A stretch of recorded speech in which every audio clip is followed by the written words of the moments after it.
গণহত্যার প্রধান মাস্টারমাইন্ড শেখ হাসিনাকে যদি বিচারের মুখোমুখি করা না যায় তাহলে শহীদদের আত্মার শান্তি পাবে না। পরিষ্কারভাবে আমরা সরকারকে বলছি, আপনারা ভারতের সাথে শক্তভাবে দ্বন্দ্ব করতে হবে, শেখ হাসিনাকে ফেরত দিতে হবে। শেখ হাসিনাকে দেশে ফেরত এনে এই গণহত্যার মাস্টারমাইন্ড হিসেবে ফাঁসিতে ঝুলিয়ে পৃথিবীর বুকে একটা দৃষ্টান্ত স্থাপন করতে হবে। পরিণতি এই, শেখ হাসিনার নির্দেশে গুলি হয়েছে, এতগুলো মানুষ প্রাণ দিয়েছে, প্রাণ চলে গিয়েছে, হাত গেছে, পা গেছে, চোখ গেছে, শেখ হাসিনার কোনো ক্ষমা নাই। আপনারা জানেন কিনা জানেন না, ওবায়দুল কাদের নাকি 3.5 মাস এই দেশে ছিল। আচ্ছা, আমরা টেনে পেলাম না। অনেক ক্ষেত্রে বিপ্লবের পরে সবকিছু আইন, সংবিধান, নিয়ম নীতি দিয়ে হয় না।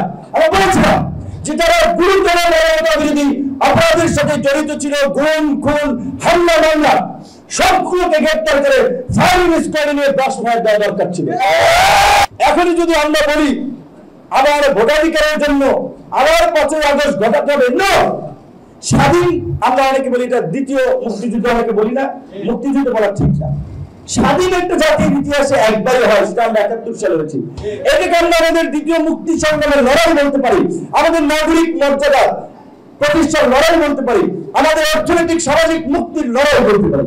কারণ আমরা যেভাবে গত 15 বছরে ভারতীয় দাসত্বের শৃঙ্খল আবদ্ধ ছিলাম, সেই শৃঙ্খল ভেঙে আমরা অর্থনৈতিক, সামাজিক এবং রাজনৈতিক মুক্তি নিশ্চিত করেছি। কাজে একটা সাথে একটা তুলনা করা যাবে না। তো এখন আপনারা শুনেছেন না, বিএনপির শীর্ষ নেতা ভারপ্রাপ্ত চেয়ারম্যান তারেক রহমান থেকে শুরু করে জামাতের আমির, অন্যান্য রাজনৈতিক দল, সাংবাদিক, সুশীল সমাজ সবাই বলছে এটা আমাদের সরকার, এই সরকারকে ব্যর্থ হতে দেওয়া যাবে না, এই সরকার ব্যর্থ হলে দেশ একটা সংকটে পরিণত হবে। তাহলে কেন আমরা এখন এই সরকারের বিরুদ্ধে আন্দোলনের কথা বলছি যে ভোটের জন্য, প্রয়োজনে নির্বাচনের জন্য আবার আন্দোলন করতে হবে? আমরা কি সারা জীবন আন্দোলনই করবো? আমরা কি রাজপথে শুধু রক্তই দিব? আমরা কি জীবনই দিব?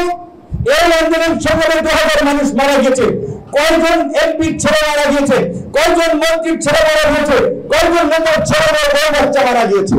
কোন নেতার ছেলে মেয়ে বাচ্চা মারা যায় নাই, মারা গিয়েছে আপনার মতো, আমার মতো কৃষকের সন্তান, শ্রমিকের সন্তান, রিক্সাওয়ালা, গার্মেন্টস কর্মী, ছাত্র, জনতা, নেহাত আম জনতা, সাধারণ মানুষ।